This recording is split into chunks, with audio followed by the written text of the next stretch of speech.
Good day.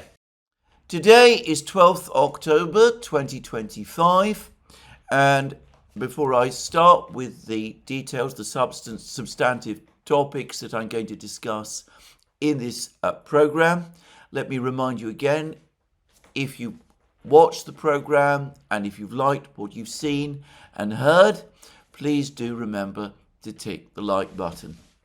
Now, with that, let's move to the substantive issues that we need to talk about. And I'm going to suggest that there is a great deal taking place in the world. There is a brewing trade war between China and the United States. And I have to say that this time, the momentum towards that trade war looks unstoppable. That's one thing, but I will return to that later in the program. There's also the situation in the Middle East. There are various other things taking place in the world, a deepening political crisis in Europe. But I feel that what is probably the greatest, most important story at the moment, the one which is deepening and increasing in scale all the time, is the military crisis that Ukraine faces on the battlefronts in Ukraine, on the actual land fronts in Ukraine, and also the deepening crisis in the sky. Now, I've discussed Russia's drone and missile war extensively in my recent programs. I noticed that a Ukrainian official has now come out and said that the effectiveness of the Patriot missile interceptors with which Ukraine has been supplied has now fallen to 6%. That they're only able, that they are barely able to intercept Russian aerial targets. I presume he mostly means ballistic missiles and hypersonic missiles like the Kinjal. It's perhaps worth reiterating that the missile system, that the Patriot missile system that Ukraine has been receiving from the United States and from the other Western allies, is the latest system which was specifically configured to intercept ballistic missiles. But the Ukrainians now admit that it is failing. And, well, that's probably been true for a long time, but it's clear that the situation in the sky has now become so critical for Ukraine that they cannot conceal that fact anymore. And as I discussed in my program yesterday and in previous programs, we are now looking at a situation where there is a real possibility that Ukraine might have to start at least contemplating the evacuation of its major cities, Kiev and others, if the war in the sky continues in the way that it is. So that is one of the crises that Ukraine is experiencing. And because Ukraine cannot effectively conceal any longer the reality of the deterioration of the war in the sky, it is one that is being increasingly acknowledged in the Western media. The Financial Times recently talked about it, and you can now find more and more articles discussing it as well. Well, that is one part of the military crisis that Ukraine is experiencing. But there is another, and in some ways, I suspect it is even more consequential. And that is the crisis that is now starting to play out on the battlefronts. Now, here, I should say that there has been, in my opinion, a great deal of misinformation and misunderstanding about what is going on. And I think that with every day that passes, we're starting to get greater and greater clarity. And it is beginning to look as if a catastrophe, and I think that is perhaps the appropriate word, may be developing for the Ukrainian army in Donbass, in eastern Ukraine, a catastrophe perhaps on a scale that we have not seen anywhere else on the battlefronts up to now. Now, that is a dramatic claim, but I think we need to do a quick tour of what I suspect are the key battlefronts to understand exactly how that is playing out. So let us start with what is perhaps the most important and most bitterly fought battlefront of all, which is Pakrovsk. Now, we have had a massive divergence of information about the situation in and around Pakrovsk since about the first half of August. The Ukrainians have given the impression that they've been holding the Russians back in the Pakrovsk area and that they have managed first to contain and then to force back the area of the Russian breakthrough northeast of Pakrovsk. The Russians have consistently denied those claims. They have been claiming that they have been gaining more and more ground within Pakrovsk itself and that the Ukrainian counterattacks northeast of Pakrovsk have been unsuccessful. A couple of weeks ago, back in August, I received an email from a very trusted source who told me that the situation for the Ukrainians in the Pakrovsk area was in fact all but catastrophic, that the Russians had established complete air and drone control over all of the supply roads entering into Pakrovsk, that there were Russian raiding parties operating both within Pakrovsk itself and in the areas north and west of Pakrovsk, that Ukrainian troops were being ambushed and that Ukrainian brigades were being drawn to the battle in Pakrovsk, and when they did so, they entered into, in effect, a kind of spider's web that the Russians had woven around Pakrovsk of raiding parties, of drones, of bombers, of artillery, of airstrikes, and that this was causing the Ukrainian military to bleed itself white on the Ukrainian battlefronts. Well, I think that over the last week or so, it has become increasingly clear that the information that this particular source was providing was accurate. And I would go further and I say that we are perhaps close now to looking at the crisis of the battle. Firstly, about 10 days ago, Radovka, the Russian newspaper based in the city of Smolensk in Western Russia, as I said, a newspaper which is very much on the patriotic nationalist side of the Russian political spectrum, but which is clearly extremely well informed about military developments and which I have come to believe almost certainly has access to high-level information provided by the Russian General Staff.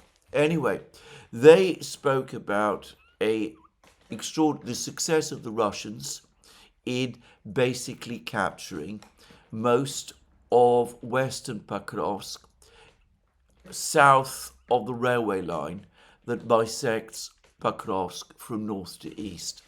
And they provided detailed accounts of the battles northeast of Pakrovsk in the area of the Russian breakthrough, and they were repeatedly saying that the Ukrainians had been defeated there.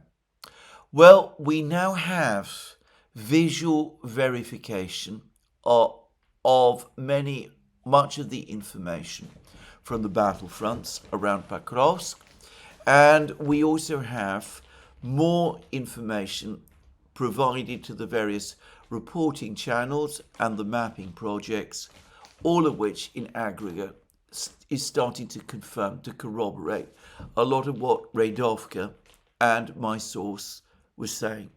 it does indeed look as if Western Pakrovsk is now almost completely, in fact, completely under Russian control. The same appears to be true of central Pakrovsk also. It seems, moreover, that in Western Pakrovsk, the Russians have crossed the railway line and that they have at least entered the area, the industrial area northwest of Pakrovsk, and that they have outflanked this industrial area and have managed to reach some of the roads that lead into Pakrovsk from the west. These are the main supply roads that the Ukrainians have been using. Now, what had not been clear to me from the maps, because I am never one who reads maps well, is that there are a number of roads that the Ukrainians have been using to try to keep their forces in Pakrovsk supplied. One is the road that passes through Rodinska to the north and which leads directly into Pakrovsk.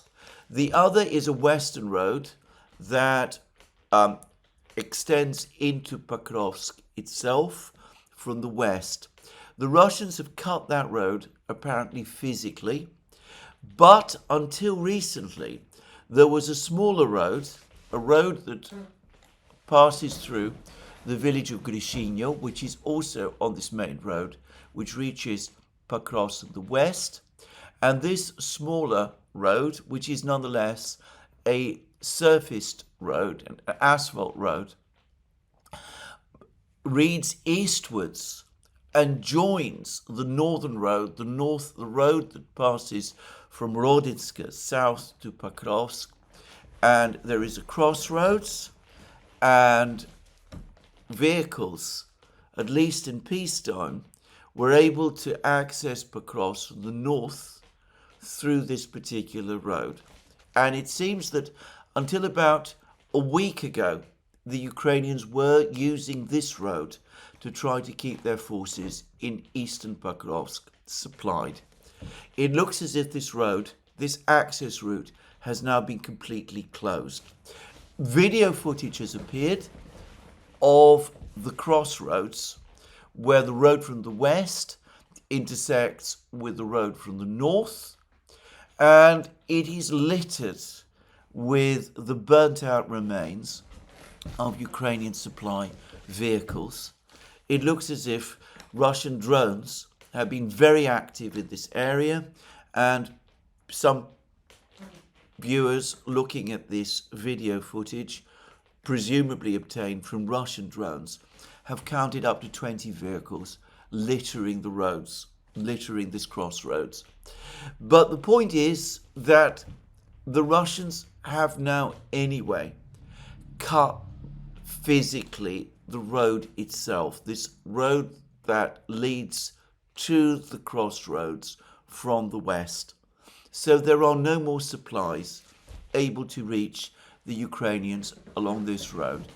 And further north, it seems that the Russians, well, the Russian General Staff has for some time been claiming that Rodinska, the town immediately to the north of Pakrovsk, has been encircled, and now mapping projects are confirming that this is indeed the case, and that the Russians control southern Rodinska and control the area of the road that passes through Rodinska itself, the northern road that passes through Rodinska itself, and that they control areas, stretches of the road to the south. Now, I'm of course describing the roads that enter Pakrovsk, and unless one looks at a map, it might not be entirely easy to understand the point I'm making. But the key point is simply this: there are now no roads at all, through which supplies can enter Pakrovsk, or through which men and machines, Ukrainian men and machines, can exit Pakrovsk. The roads are cut.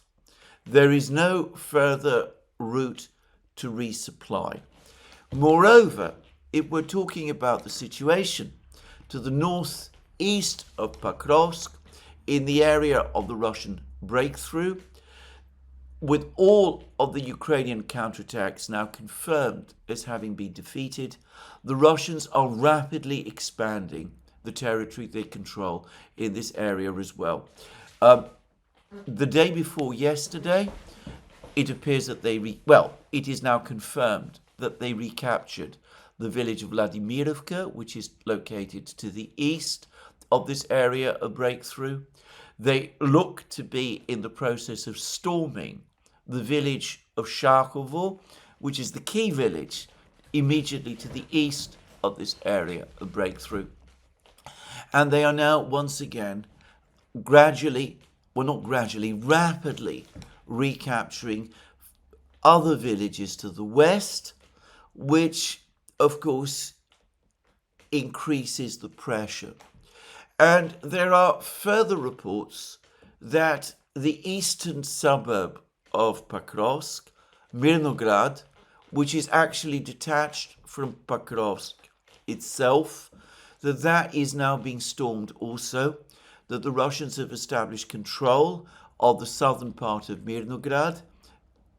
There are no video footage yet that confirms this, but the reports all seem to stack up in ways that tend to support this claim.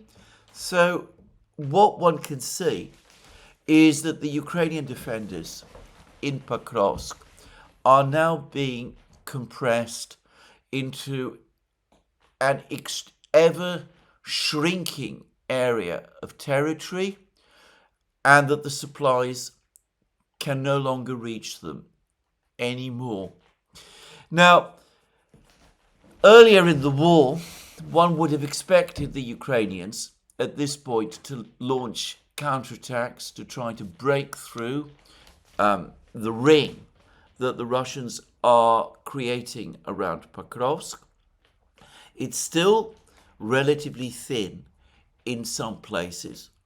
But the trouble is that Zelensky and Syrskyi appear to have dissipated Ukraine's best brigades by hurling them throughout August and September in fruitless counterattacks to roll back the area of the Russian breakthrough northeast of Pakrovsk. And we know why the Ukrainians did this. The Ukrainians were using the claim, Syrskyi and Zelensky were using the claim of Ukrainian success in throwing back the Russians in the area of the Russian breakthrough in northeast of Pakrovsk. They were even making claims that they'd surrounded Russian troops in this area.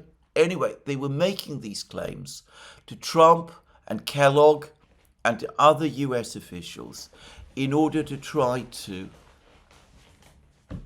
give credence to the claim that far from losing the war, Ukraine was winning it. Now, that was never true. The Ukrainian counterattacks in that area have all been unsuccessful. But the result is that Ukrainian forces north of Pakrovsk are now so depleted that it seems extremely unlikely indeed that they can break the ring that the Russians are building up around Pakrovsk.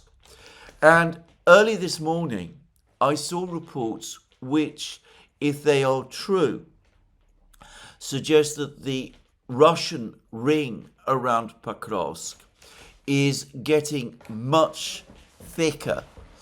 And that claim was that the Pakrovsk mine, located to the southwest of Pakrovsk, but providing access to further positions north and west of Pakrovsk, that the Pakrovsk mine, one of the strongest positions that the Ukrainians had in the Pakrovsk area, has now also been captured entirely by the Russians. Well, what this means is that we perhaps have an actual cauldron starting to appear in Pakrovsk itself. It's difficult to try to guess how many Ukrainian troops are located in this cauldron.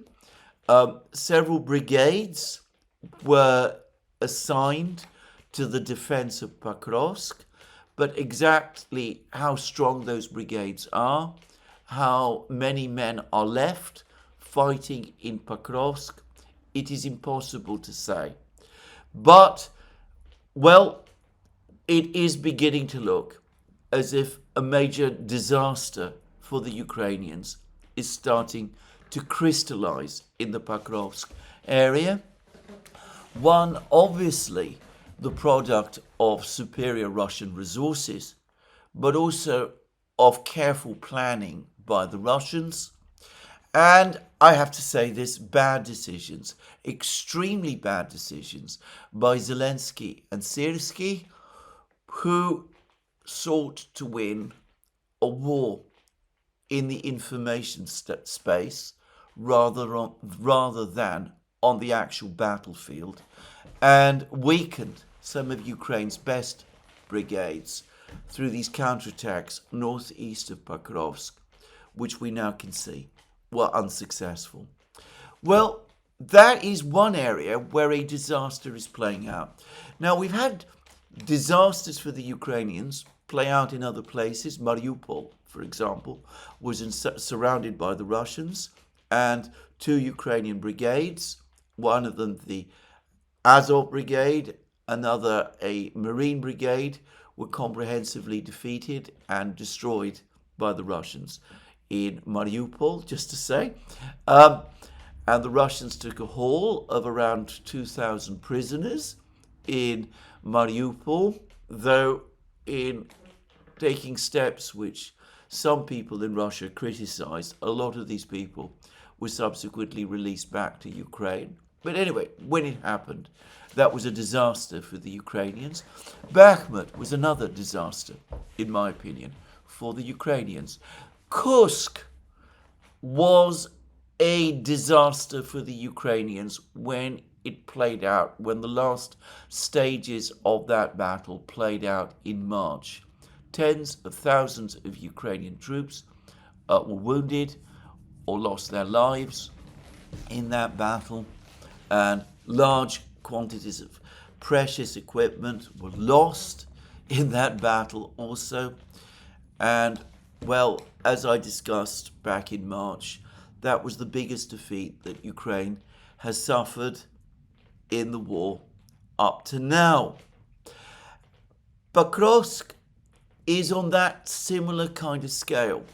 But what makes the situation this time worse is that similar disasters are now starting to play out for the Ukrainians in other places.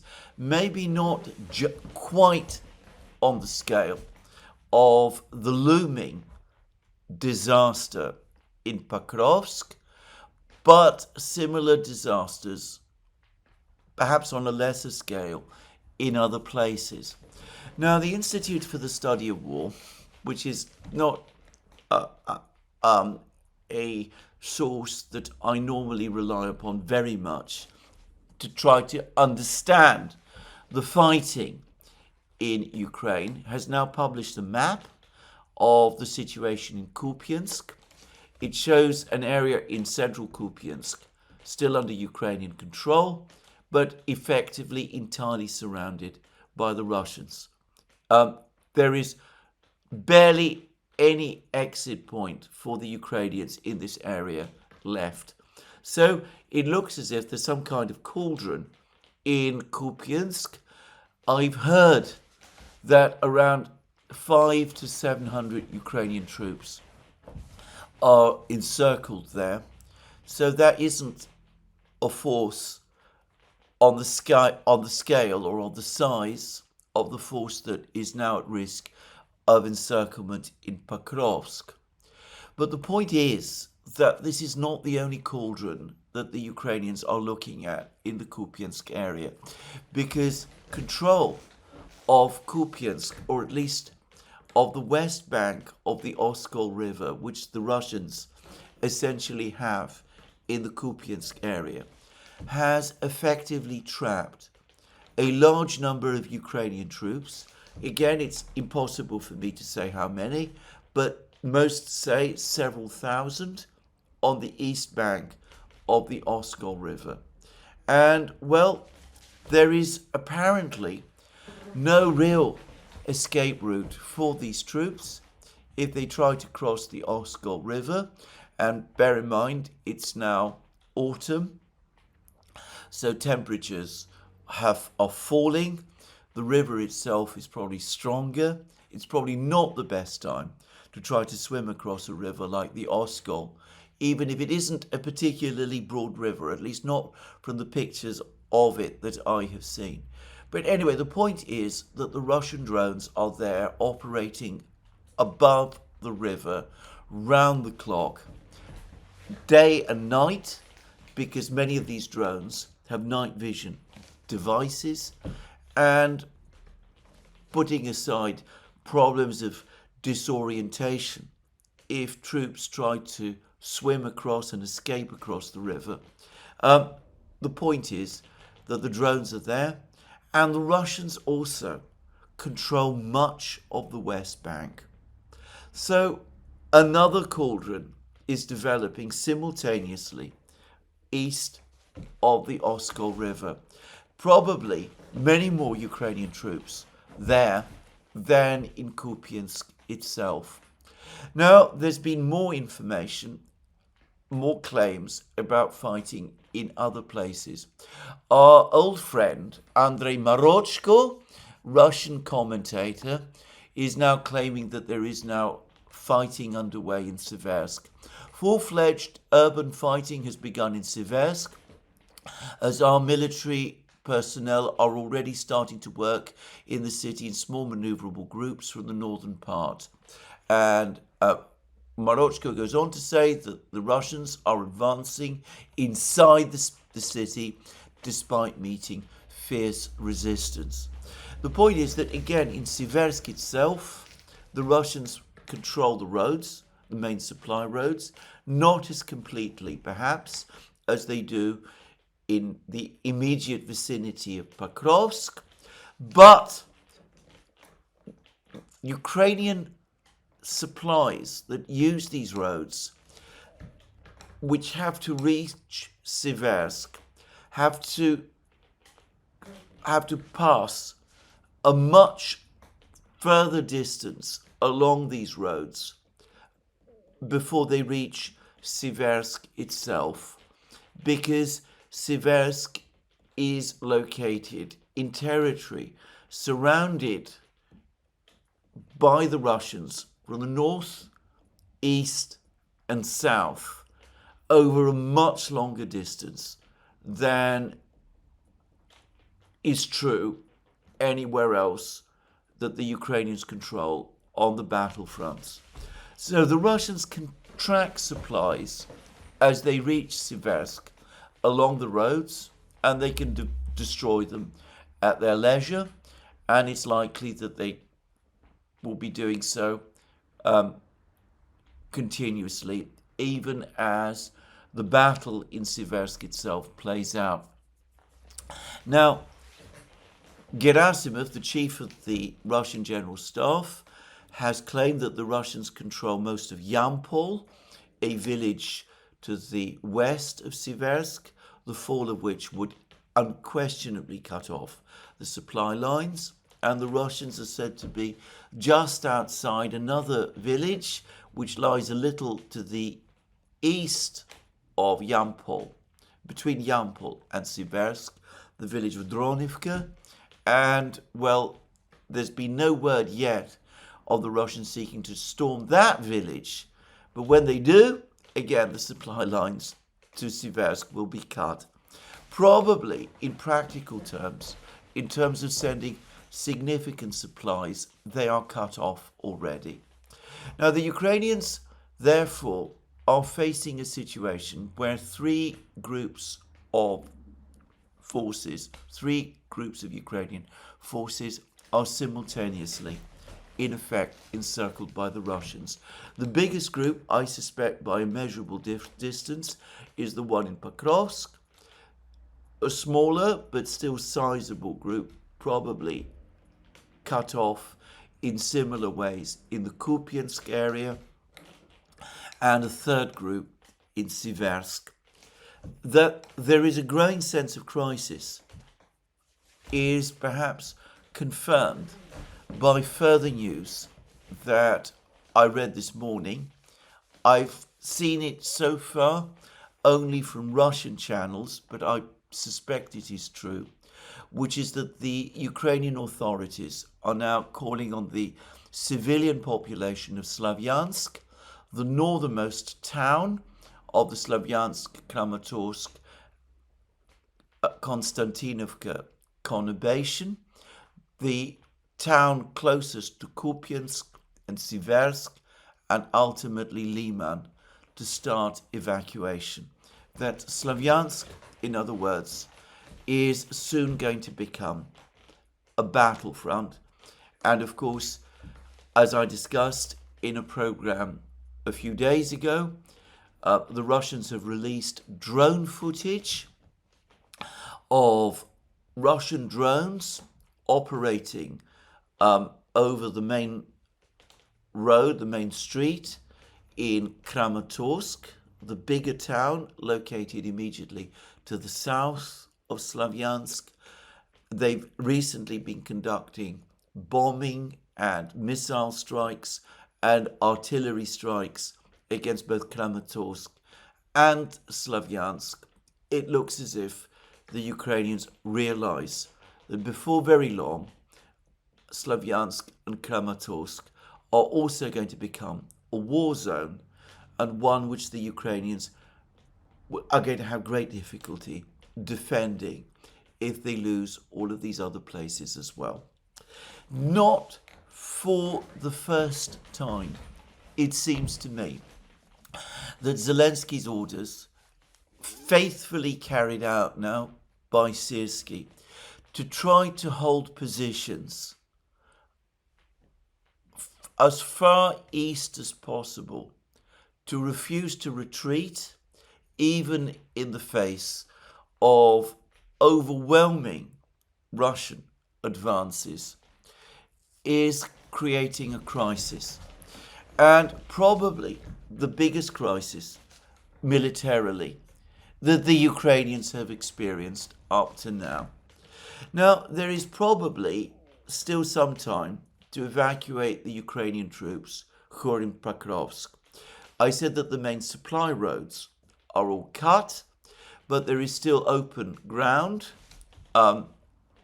north of Pakrovsk, open fields. It doesn't seem like very heavily wooded country, but there are fields through which men could perhaps try to escape. At night, the Russian drones would be operating, obviously, and there would be Russian raiding parties too. The losses would be heavy, but as I said, the ring around Pakrovsk is still relatively thin. It's likely that if there was an order given now, most of the Ukrainian troops in Pakrovsk could still escape. I doubt this is possible for the Ukrainian troops in Kupiansk, trapped in Kupiansk, or the Ukrainian troops trapped on the east bank of the Oskol River. In the case of Siversk, again, I think if there was a retreat from Siversk now, it is likely that the Ukrainians would be able to escape from Siversk to other villages and small towns to the west of Siversk, which continue to be under Ukrainian control. But of course, announcing those retreats would contradict the entire narrative that Zelensky and Syrskyi have been plugging relentlessly for the last few weeks, that it is Ukraine, not Russia, which is winning the war. Victorious armies do not engage in retreats of this kind. Certainly not an army that is trying to hold back a Russian offensive in the way that Ukraine is. So I think that this web of disinformation that the Ukrainians have spun over the last couple of weeks is now going to come to haunt them, with the price being paid principally by the Ukrainian troops on the battlefronts. So there it is. Now, if I may also quickly finish, because I've started describing the situation on the battlefronts, even Ukrainian sources now seem to be admitting that the Russians have practically wrapped up the battle for Volchansk in Kharkiv region.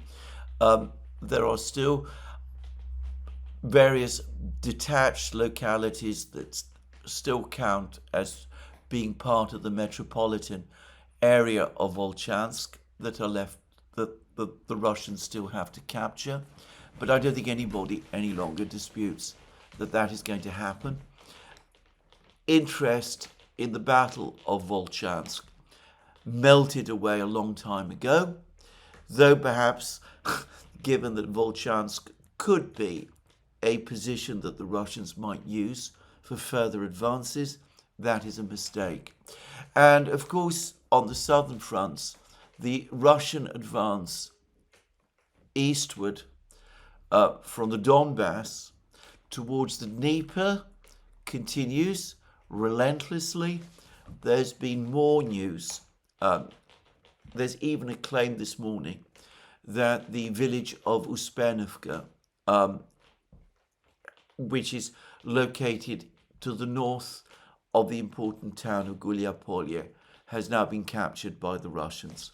I am not up to date with this battle, and though I can see how the Russian advance to the Dnieper, both in the Zaporozhye and Dnipropetrovsk areas, could very well turn out to be critical in the medium term. The major crisis that Ukraine is facing, the places where its troops are finding themselves surrounded or potentially surrounded in multiple places, continues to be on the main battlefronts in Donbass. Well, there it is. Now, this, I think, explains a lot of what we can see happening over the last couple of weeks. Why the Ukrainians, confronting the collapse of their air defenses and seeing their forces in Donbass itself face these multiple crises on a scale that they have not faced at any earlier point in the war, are now doing everything they possibly can to try to get the Americans again directly involved on their behalf in the war. And this is where I think partly the whole topic of the Tomahawks comes from. Now, this is a complicated story because I suspect that there have been advocates for the supply of the Tomahawk missiles in the United States.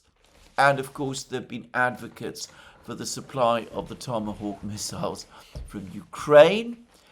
And I am going to suggest that probably the idea of asking the United States to supply the Tomahawks was first planted with the Ukrainians by some of their friends in the United States. Perhaps General Kellogg, perhaps others. I'm not going to speculate on information that I do not have. Trump himself seems to have been very keen on providing the Ukrainians, providing the Ukrainians with a long-range ability to strike at targets inside Russia. Now, there's an article today in the Financial Times which says that this information that was recently published by the Wall Street Journal, that the United States has given Ukraine intelligence, it has agreed to provide Ukraine with intelligence to enable the Ukrainians to conduct long-range drone strikes against Russian energy facilities. The Wall Street Journal implied that this had just been authorized by President Trump, but in reality, exactly as the Russians have been saying, exactly, by the way, as has been obvious to anybody, this information has been provided, this intelligence has been provided by the Americans to the Ukrainians for months. The Americans provided, apparently, technical assistance to adapt the Ukrainian drones to conduct strikes against Russian energy facilities deep inside Russia months ago, as well as the intelligence to conduct these strikes. We could see the extraordinary game, again, duplicitous game, that the United States in so many respects has played. Back, I think it was in March or April, anyway in the spring, the United States was busy trying to get the Ukrainians and the Russians to agree to I think it was 3-month ceasefire, I can't remember the exact duration, in attacks on each other's energy facilities. The Ukrainians never abided by that ceasefire, and long ago it completely broke down. Now, at some point, the Americans, who had advocated that ceasefire, the ceasefire in strikes on the energy facilities by the Ukrainians and the Russians, were actually starting to provide the Ukrainians with intelligence and help with the drones in order to assist the Ukrainians to conduct these strikes against the Russian energy facilities, the Russian refineries. And I suspect this is at about the same time that Donald Trump first started the ritual claims that he endlessly makes about the crisis that the Russian economy supposedly is in.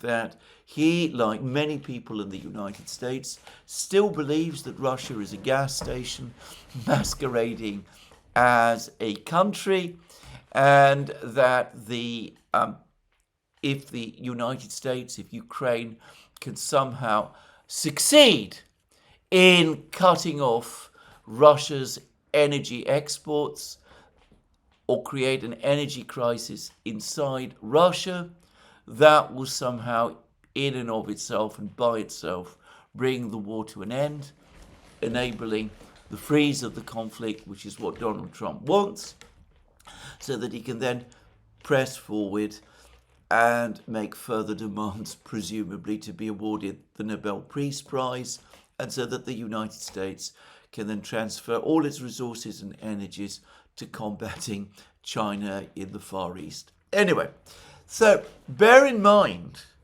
that the United States was providing intelligence to the Ukrainians and assisting the Ukrainians with drone attacks against Russian oil refineries at precisely the time when Donald Trump would have been meeting with Vladimir Putin in Anchorage in Alaska. It'd be interesting to know whether the Russians or the Americans brought up over the course of that meeting the fact that the Americans were in fact assisting the Ukrainians conduct those strikes on the oil refineries deep inside Russia. Peskov and the Russians have said that, of course, they always knew that it was going on, and I don't think there's ever been any real doubt about it. So anyway, I suspect that at some point, even Donald Trump began to understand that this offensive against the oil refineries using drones wasn't working. He's talked about queues in Russian gasoline stations for gasoline, except that apparently now there are no queues. There is no critical shortage of gasoline in Russia.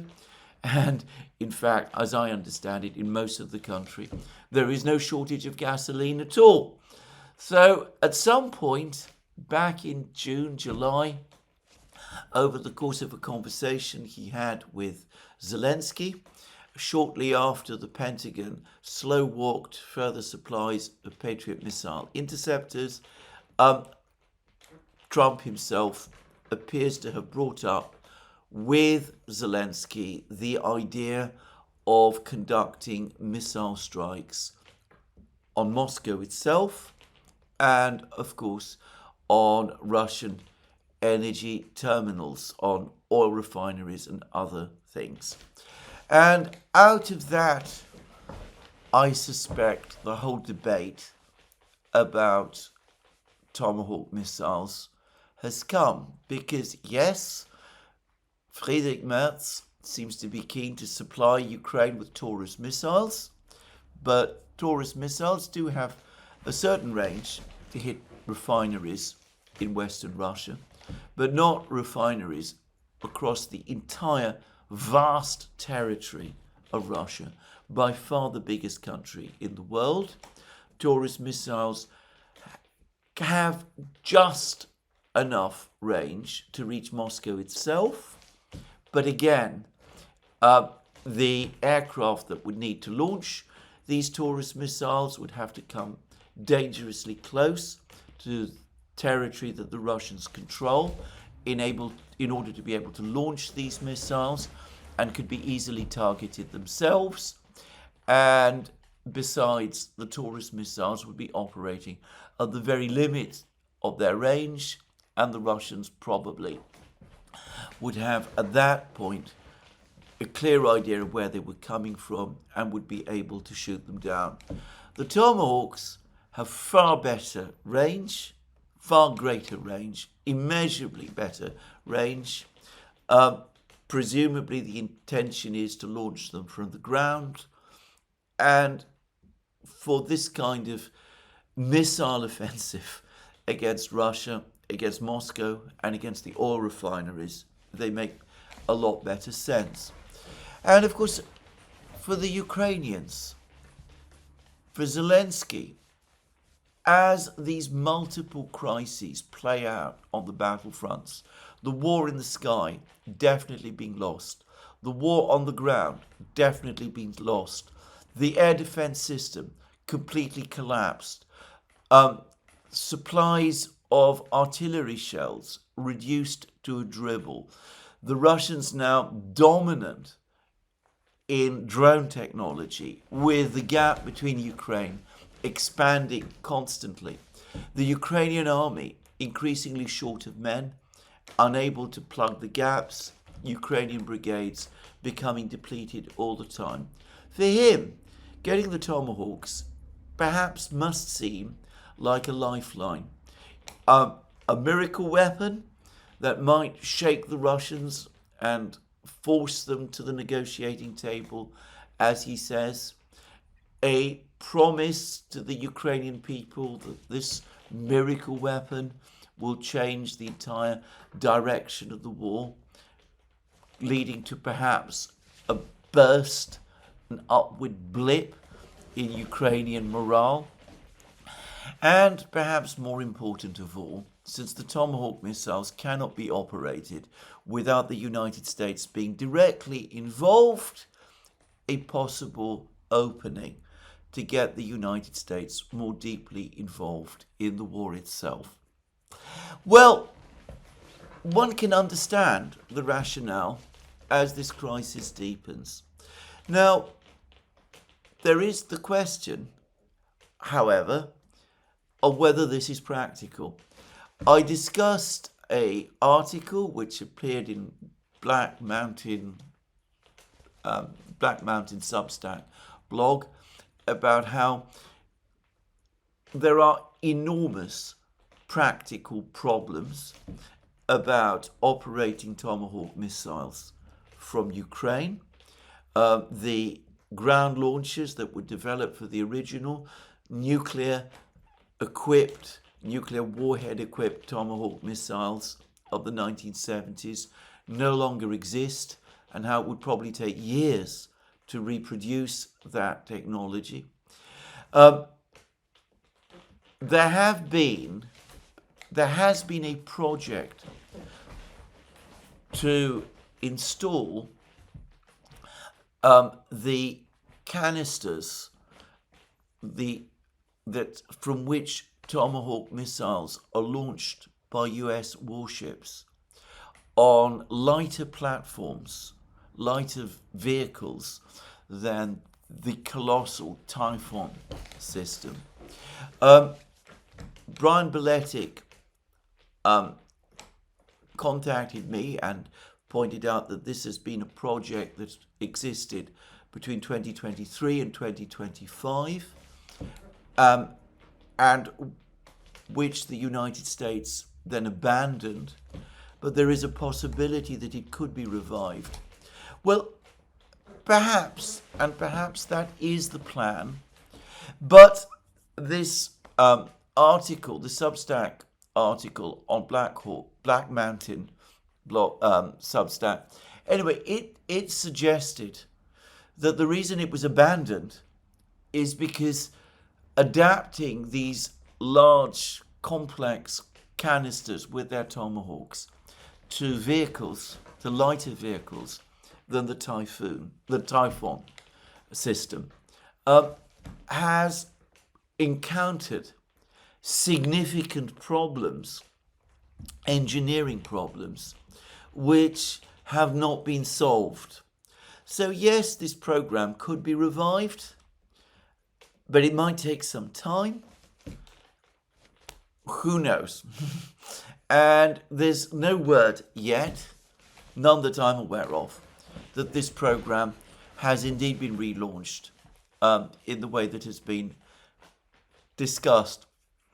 But I can imagine that Trump, desperate to gain some leverage over Putin, as I've discussed in many programs, he's discovered that he simply doesn't have the leverage over Putin that he might have imagined that he had when he was inaugurated president back in January. Anyway, it may be that Trump and some of his officials, desperate to try to get that leverage, desperate to prevent a military collapse in Ukraine, are now pressing for the restart of this program and perhaps are looking to cut corners with it.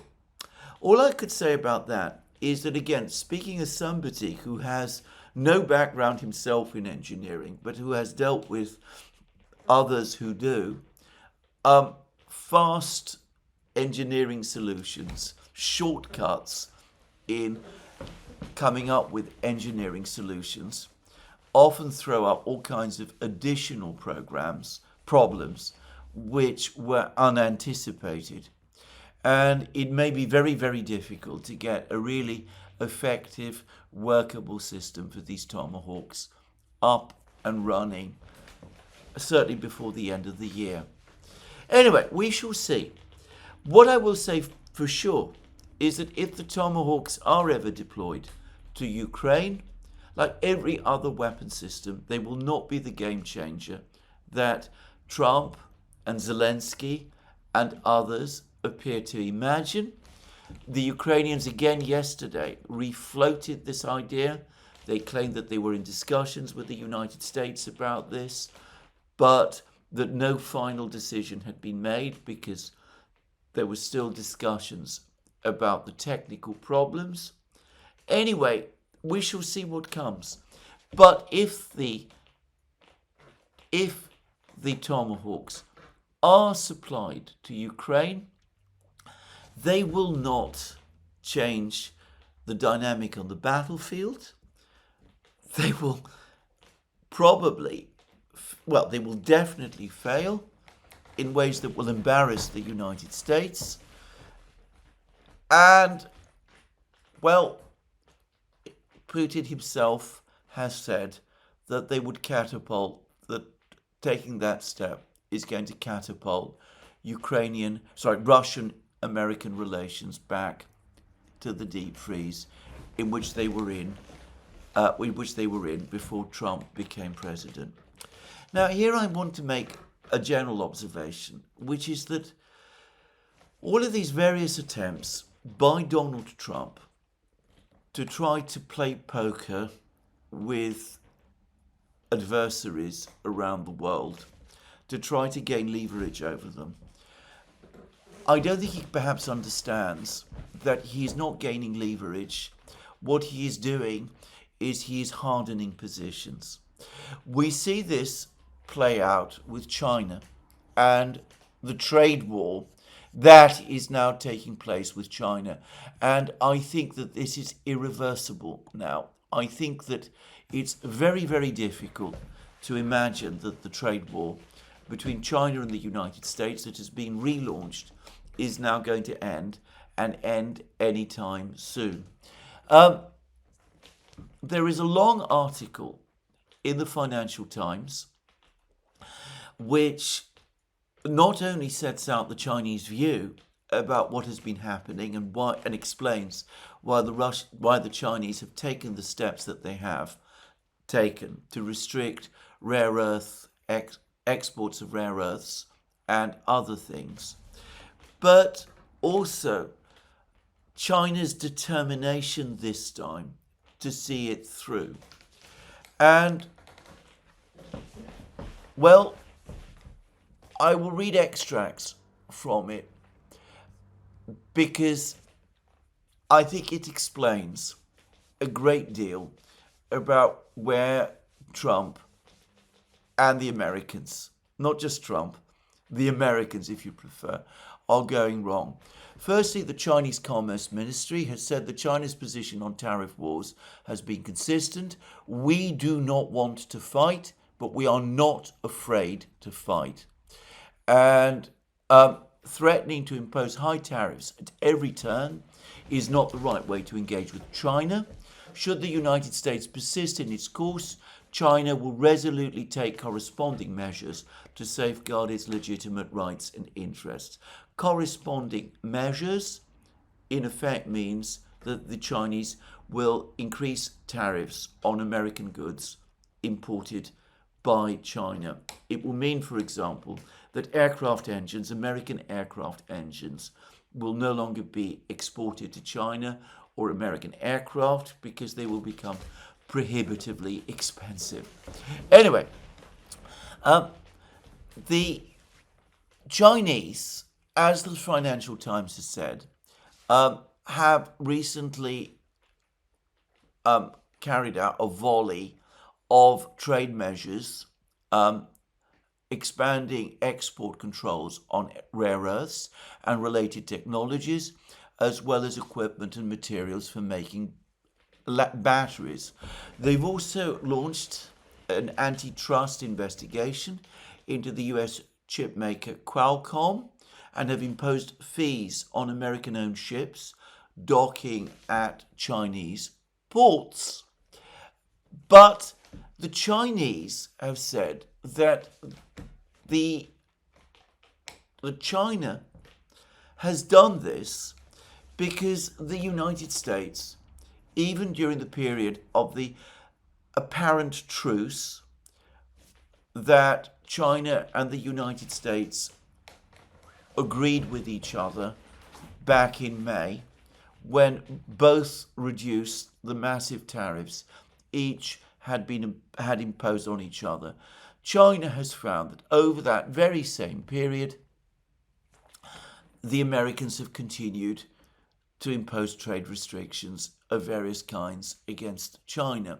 The Commerce Ministry says that the United States has for a long time abused export controls and overstretched the concept of national security. And we then read from various Chinese officials about various decisions that the United States has taken. Chinese officials have been consulted by the Financial Times. We're told that the United States took a decision in September to tighten export controls on Chinese companies to make it harder for China to circumvent rules designed and that this was done in order to try to slow China's ability to develop advanced semiconductors. The United States also imposed increased fees for Chinese-built vessels visiting US ports. Bear in mind, China is the world's biggest shipbuilder, by far. And it builds, well, by many orders of magnitude more ships in any year than the United States does. These fees that the United States appears to be trying to impose, which notice are not on Chinese owned ships, but Chinese built ships, appear to be targeting China's mighty shipbuilding industry.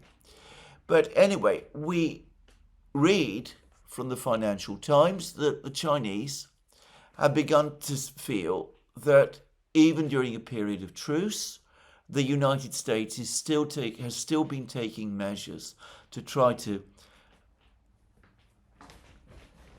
push back, to inflict damage on major Chinese industries, China's shipbuilding industry, and has also been trying to take further steps to restrict China's ability to push forward with high-level technologies to compete with the United States at a technological level. And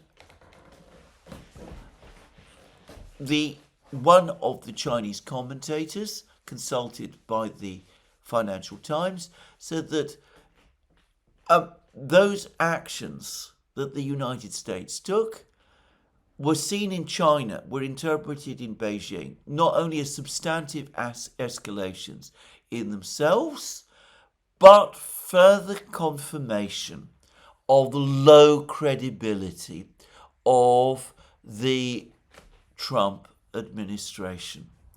In other words, the United States cannot be trusted. They agree a truce with China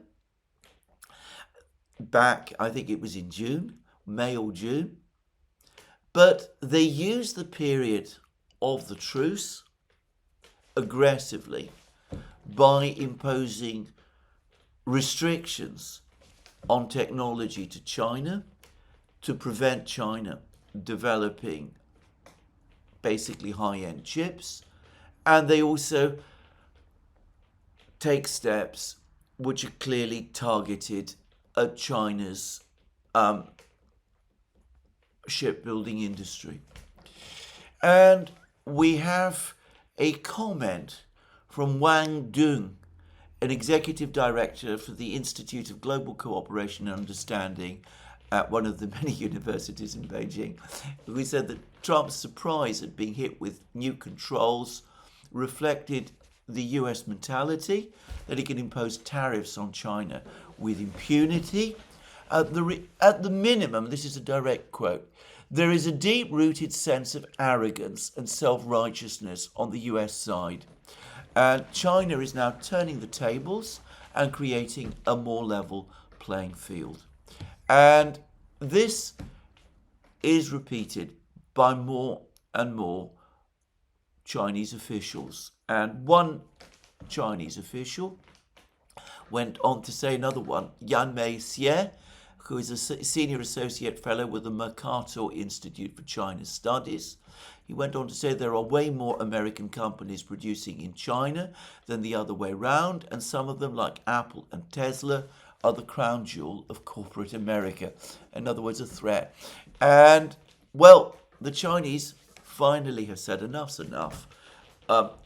If we're going to have a trade war, let's have it openly, out in the open, rather than have these situations where we appear to agree a truce and the Americans continue to take steps that are hostile to us and which basically continue the trade war by stealth. And if the Americans were shocked and taken by surprise by what the Chinese did, well, that's simply further proof of their arrogance and of the extent to which they are drunk with their own power. They become intoxicated with their own sense of power. So the point is, again, it's the same in area after area. Iran has now finally and fully confirmed that it is not going to cooperate any further with the IAEA. The decision to impose snapback sanctions on Iran was for Iran the final straw. Maybe the Israelis are communicating through the Russians to Iran that perhaps, possibly, Israel at the present time isn't that keen on a conflict with Iran. But the Iranians agreed a ceasefire with Israel and the United States back in June. And what has happened since then is that the United States has followed up with more threats, and Iran is having to deal with the reimposition of the snapback sanctions. The Chinese agreed a trade truce with the United States back in June, and they saw that by stealth, the United States was quietly tightening up export restrictions on high technology goods against China and taking steps to try to undermine China's mighty shipbuilding industry. And the United States has been trying to do the same with the Russians. The United States, Donald Trump has been talking about wanting to improve relations with the Russians, but he's been green-lighting Ukrainian attacks. Not just green-lighting, but assisting Ukrainian attacks against Russian oil refineries. And he is talking about supplying Tomahawk missiles, or floating the idea that Tomahawk missiles could be supplied to Ukraine. My colleague and friend, Alex Christoforou, has spoken about this habit of duplicity that the Trump administration appears to have, of appearing to negotiate and to meet the other side, to meet with the other side, and pretend that it is seeking better relations, whilst at the same time taking sometimes extremely hostile steps, even as it pretends, as I said, that it is looking for a compromise. And, well, we're seeing how with China, that has blown up in the US's face, it is perhaps likely to blow up in the US's face with Iran also. And as things play out in Russia, it is going to do the same. Because the reality is that the Russians, if the Tomahawks are supplied, if the attacks on the refineries continue, they're not going to be pushed into negotiations with the United States and with Ukraine. They're not going to accept a freeze of the conflict. They are winning on the battlefield. They're winning decisively on the battlefield. They are close to the point, not just of recapturing or capturing Donbass, which is where the war began, but perhaps breaking the Ukrainian army there, perhaps once and for all. The Russians are now advancing towards the Dnieper, and the Ukrainians cannot stop them. The Russians are winning the war in the sky, and they are confident, and I'm sure that they're right to be confident, that they can deal with the challenge of the Tomahawks. What Trump is doing by all of these moves is that he's undermining the position of those people in China, Iran, Russia. Well, I'm not sure who the voices of moderation have been in China, about Xi Jinping himself. Who knows? Pezeshkian in Iran, Putin in Moscow. He is making it impossible for those people who perhaps would have wanted to come to some kind of understanding with the United States, to persuade the other people, the people that they have to argue and face every day in their capitals, in Beijing, in Tehran, and in Moscow, that it is possible to come to terms with the United States.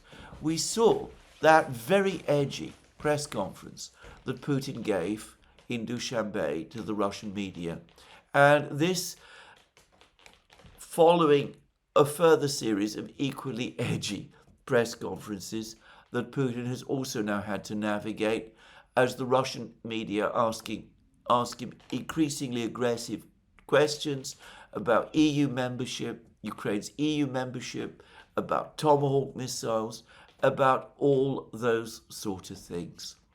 So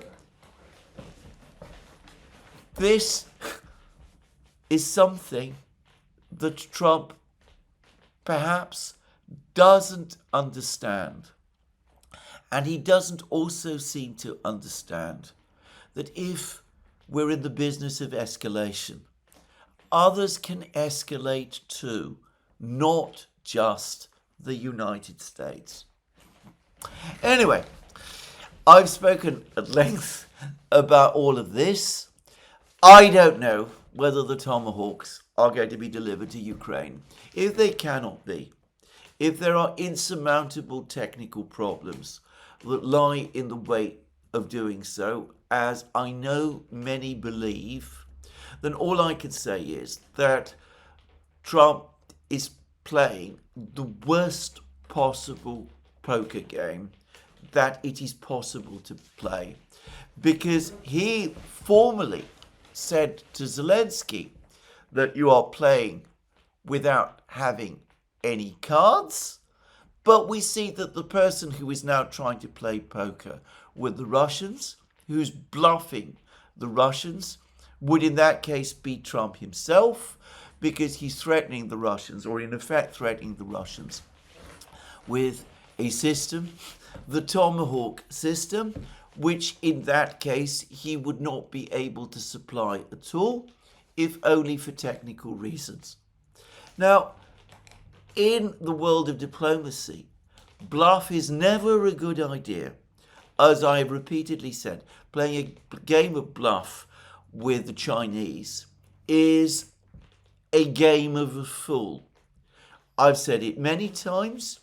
If you try to bluff China, your bluff will always be called. With the Russians, it's probably a bit more complicated. But the Russians are at war in Ukraine. They feel that they're winning in Ukraine. The war in Ukraine matters to them. It is an existential issue for them. As night follows day, this too is a bluff that the Russians are going to call. Poker is not a game that translates well into the world of international diplomacy. And this is something perhaps that Americans always find difficult to comprehend. And perhaps Trump finds it especially difficult. He does have leverage, obviously, over someone like Netanyahu. It is reckless to think that he has leverage over people like Xi Jinping and Vladimir Putin, who have at least equivalent amounts of leverage over him, leverage which they are not going to hold back from using. Now, anyway, this is what I wanted to say about this particular topic. I've made it very clear in many programs that I think that the entire negotiating strategy that the United States has followed over this conflict has been wrong from the outset. The Biden administration, of course, didn't negotiate with the Russians at all. The Trump administration has negotiated in completely the wrong way.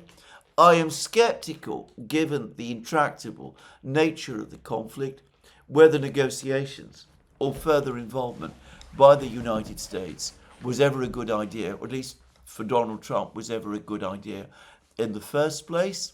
Walking away was always the option that I thought best. Trump didn't follow it, and what we now see is that he's playing a game of escalation, which he is going to lose. Anyway, let's finish there.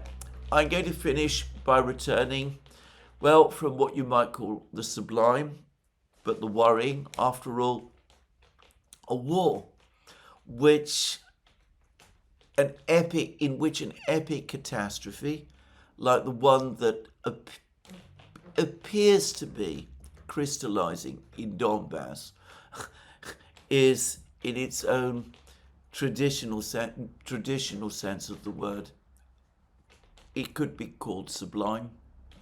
Let's go from the sublime to the completely ridiculous. The bizarre machinations of President Macron of France. Now, last week, his Prime Minister, his choice of Prime Minister, his Prime Minister Sébastien Lecornu, his great political ally, had to resign because he couldn't form a government. So, as we discussed at length on the Duran, this is causing a deepening political crisis in France. The obvious and correct thing for President Macron to do is to call fresh parliamentary elections.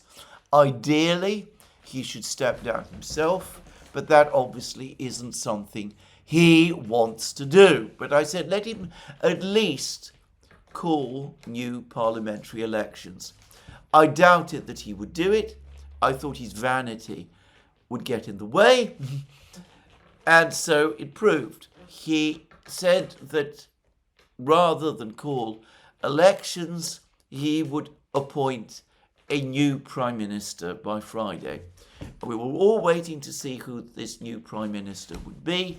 There were rumours that it would be someone from the centre-left, Monsieur Cazeneuve, old guard, central leftist, a sort of socialist. I believe he was the socialist prime minister at one time. Anyway, he was spoken of by many people. But in the event, the only person, apparently, who was prepared to give the job a try was none other than Sébastien Lecornu.